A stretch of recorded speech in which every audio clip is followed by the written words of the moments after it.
Halo teman-teman Cak Investment Club. Jadi hari ini kita mau nge-interview salah satu member Cak Investment Club yang belakangan ini lagi cuan terus nih. Namanya Emir Parangkuan. Yuk.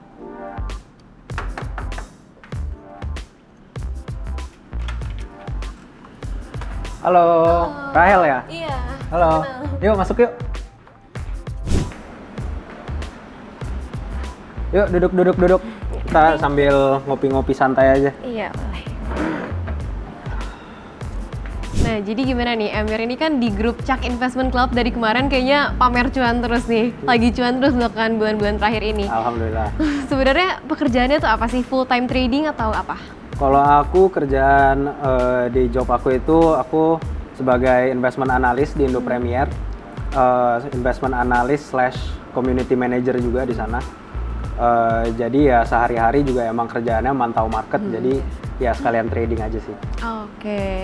Oke, mungkin sebelumnya gimana sih pertama kali bisa masuk ke market ini gitu, ke dunia investing dan juga trading ini?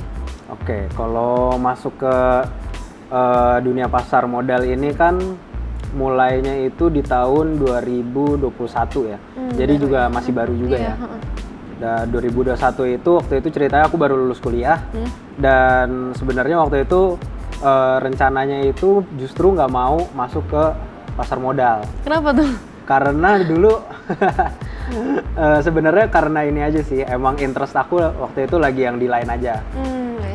Jadi waktu itu rencananya pengen ngambil double degree, pengen sekolah di luar lagi untuk ngambil degree kedua. Yang pertama udah di finance, lalu tiba-tiba dapat opportunity untuk intern di Sukor Sekuritas waktu itu.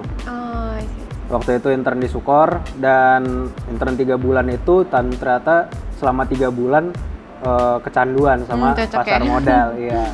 Jadi ya dari situ mulai deh baru serius berkesinambung di pasar modal ini gitu. Nah, emang sebenarnya awalnya kenapa sih, kan udah ambil jurusannya udah finance tuh, harusnya udah kenal banget kan sama pasar modal, tapi kenapa nggak terlalu tertarik sama pasar modal justru?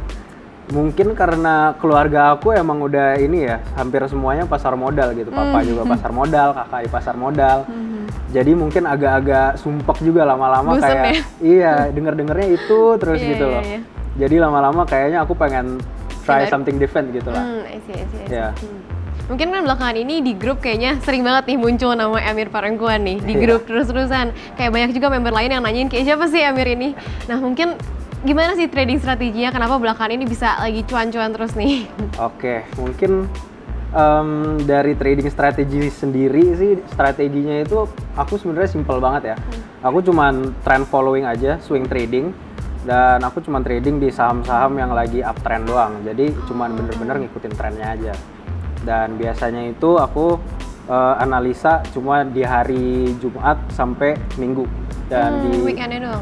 Di weekendnya doang. Jadi di hari Senin sampai Jumat itu aku nggak analisa apa-apa, cuman eksekusinya aja. Analisanya semua udah dibuat di weekend sebelumnya gitu.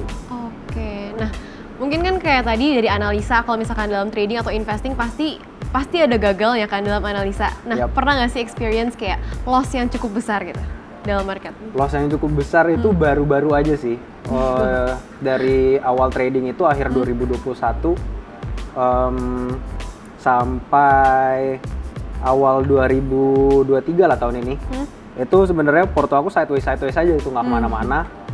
Dan nggak tahu kenapa kayaknya gara-gara ngerasa perlu take a bigger risk gitu biar portonya jalan gitu ya. Dan tapi ternyata yang terjadi malah kecebur di adalah salah satu saham gorengan lah. Dan keceburnya lumayan gede tuh. Itu loss-nya kalau nggak salah sampai sekitar 30-35% dari porto itu hilang.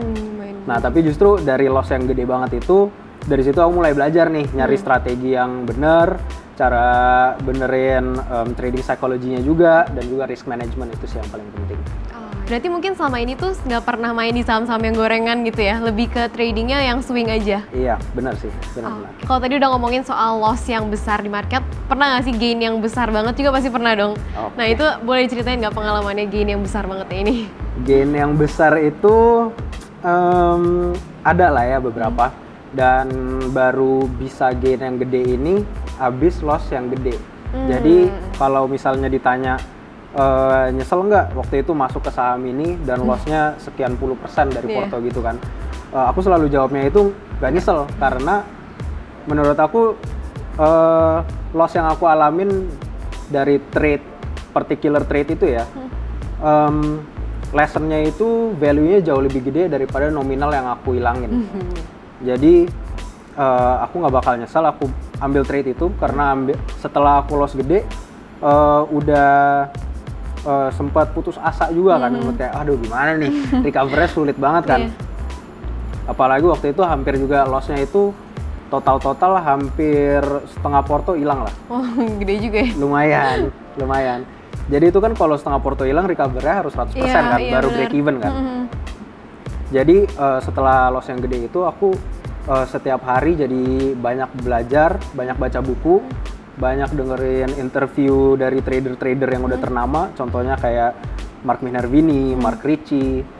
Dan dari situ aku bikin sistem aku sendiri dan gimana caranya aku manage resiko, dan setiap hari juga bikin trade journal dan sebagainya. Dan dari situ mulai sih ada beberapa trade yang cuannya udah pelan-pelan bakal nutup loss tersebut lah.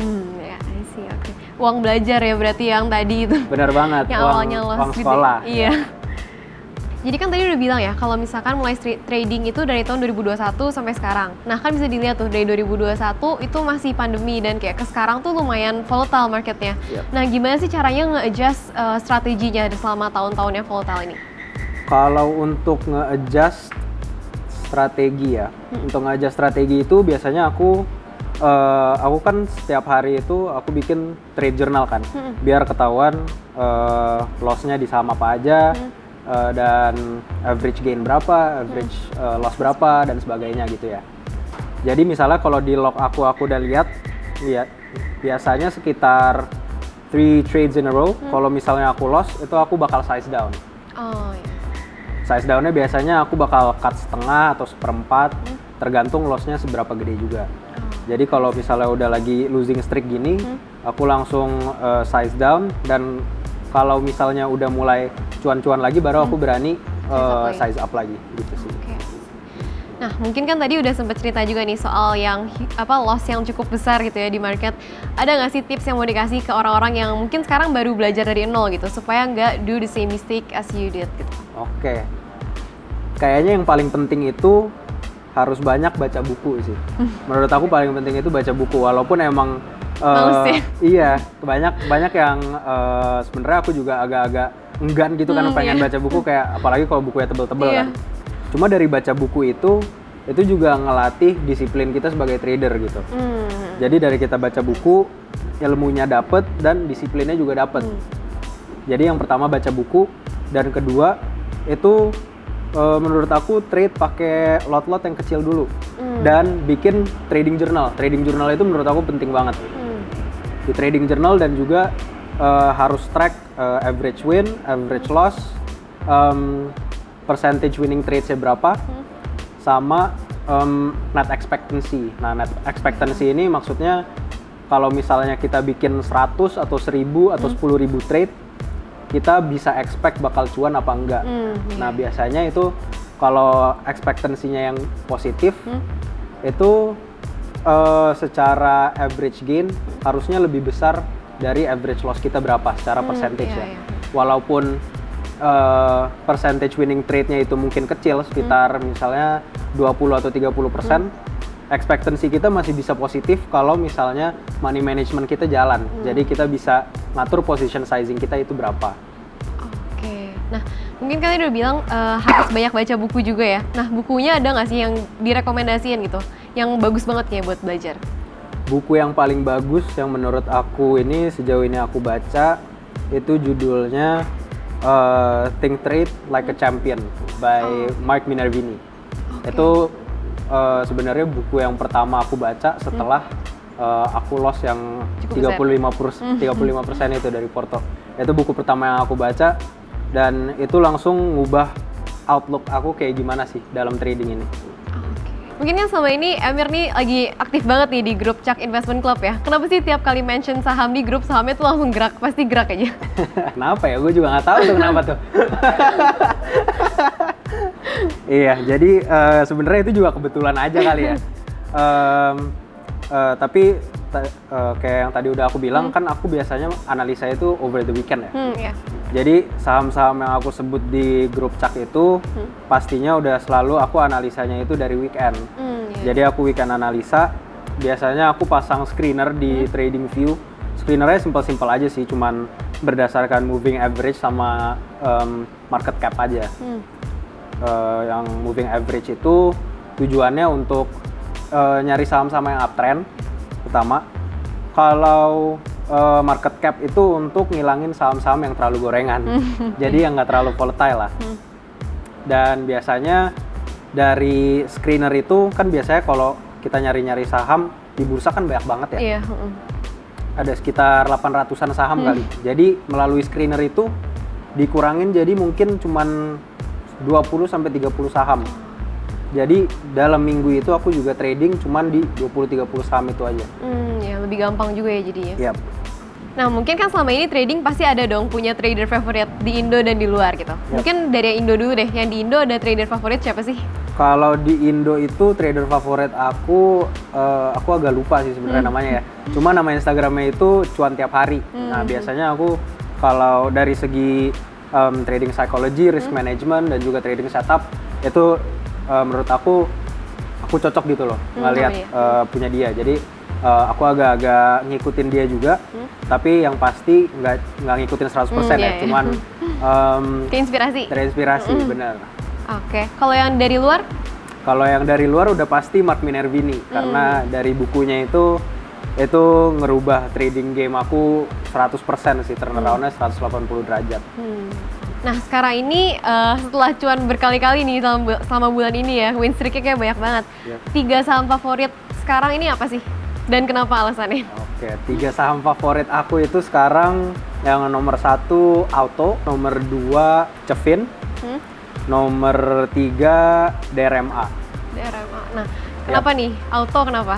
Jadi kebanyakan itu sebenarnya antara di sektor otomotif atau otomotif manufacturing gitu ya.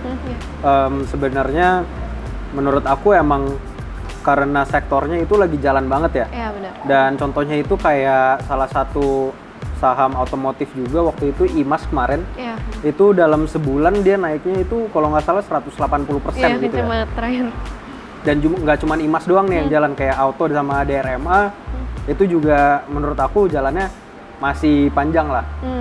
Rally-nya belum selesai. Jadi menurut aku yang uptrend-nya lagi paling strong itu 2. Dan kalau Cevin ini belakangan ini juga saham-saham banking dan juga bank-bank second liner, saham sektor financial lah ya.